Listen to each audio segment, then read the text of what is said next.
Welcome to the Restricted Handling Daily Intel Brief. This is what's been going on in Iran and the Middle East in the past 24 hours. The first big story is that the US-Iran negotiation track is still locked in a high-stakes deadlock. The latest Iranian proposal continues to demand an end to hostilities on all fronts: the lifting of sanctions, the release of frozen assets, reparations for war damage, and recognition of Iranian control over the Strait of Hormuz. Meanwhile, Washington's reported demands include no war reparations, limits on uranium access, control over only one nuclear facility, and partial access to frozen funds. The result is a standoff where both sides are insisting the other act first, leaving the diplomatic channel open but fragile. Pakistan continues to serve as a mediator, passing revised proposals back and forth while emphasizing that time is short and positions keep shifting. A new wrinkle today is the drone strike near the UAE's Barakah nuclear power plant. Emirati officials reported that 3 drones approached from the west. 2 were intercepted, but 1 struck an electrical generator outside the inner perimeter of the plant. Power was restored via emergency systems, radiation levels remained normal, and the IAEA confirmed no immediate danger. Even a limited strike like this ratchets up tensions. UAE Presidential Advisor Anwar Gargash called it a dangerous escalation. Saudi Arabia also reported intercepting drones coming from Iraqi airspace, signaling the Gulf is now both a spectator and a target in this broader war. Information operations continue to shape perceptions in the region. Analysts noted that Iran has previously used unconventional attack routes to complicate attribution, including during the 2019 Abqaiq strike. IRGC-linked media reportedly attempted to suggest Saudi involvement in the Barakah incident. These maneuvers are classic wedge-driving tactics, creating confusion and mistrust among Gulf partners while Tehran asserts leverage. The Strait of Hormuz remains the central strategic prize.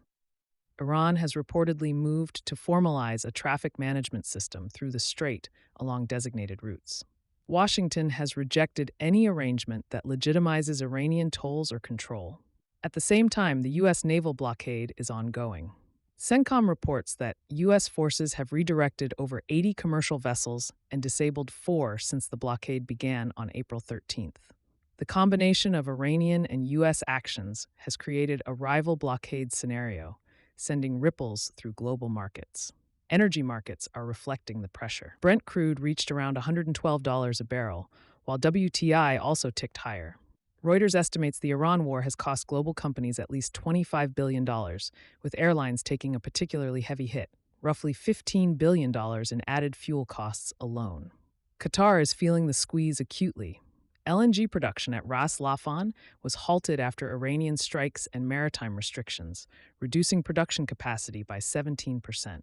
The IMF now expects Qatar's economy to shrink by 8.6% this year before rebounding in 2027. The broader lesson: disruptions in Hormuz impact everything from energy prices to supply chains to everyday goods. Israel remains active on multiple fronts. Prime Minister Benjamin Netanyahu faces what may be his most consequential election cycle. The Knesset is expected to vote on May 20th to dissolve itself, triggering elections likely in the fall.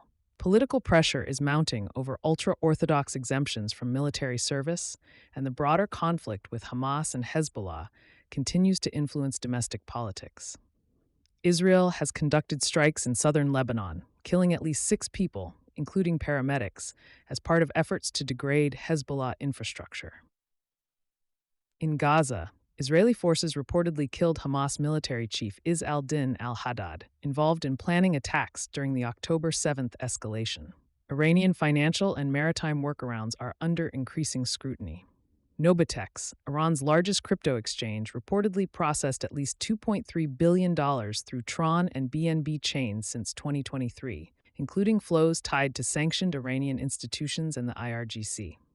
Meanwhile, Iran seized the Hui Chuan, a Honduran-flagged support vessel owned by a Chinese firm near Hormuz. This comes despite some Chinese commercial traffic being allowed through. The message is clear: Iran wants control over the strait's activity and can signal limits even to partners. Finally, U.S. counterterrorism operations continue outside the Gulf. In Nigeria, U.S. forces killed an estimated 20 Islamic State militants near Metele, just days after a joint operation killed the group's alleged second-in-command, Abu Bakr ibn Muhammad ibn Ali al-Mainuki. Nigeria has allowed hundreds of U.S. troops to coordinate targeting in the Lake Chad Basin, where the UN estimates 8,000 to 12,000 Islamic State fighters remain active. Even as the Gulf crisis dominates headlines, Washington is sustaining pressure on jihadist networks in Africa.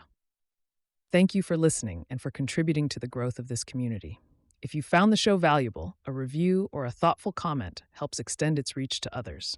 For more in-depth analysis, we publish a daily intel brief on Substack, restrictedhandling.substack.com, covering Russia, China, Iran, the Middle East, and the DPRK. Take care and have a great day.